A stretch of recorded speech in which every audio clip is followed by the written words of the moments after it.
For the repair of the Nagano Keiki Differential pressure transmitters, the following procedures were necessary: replacement of various electromechanical components and general cleanup of the units.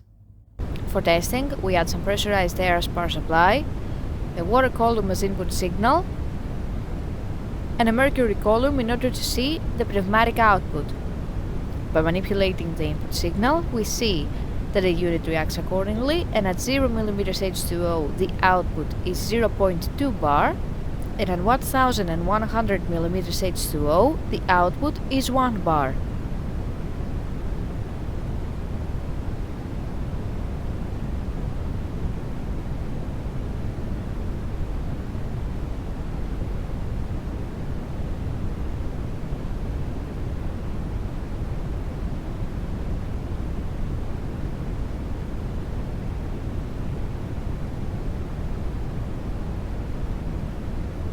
The same process is repeated for the second transmitter.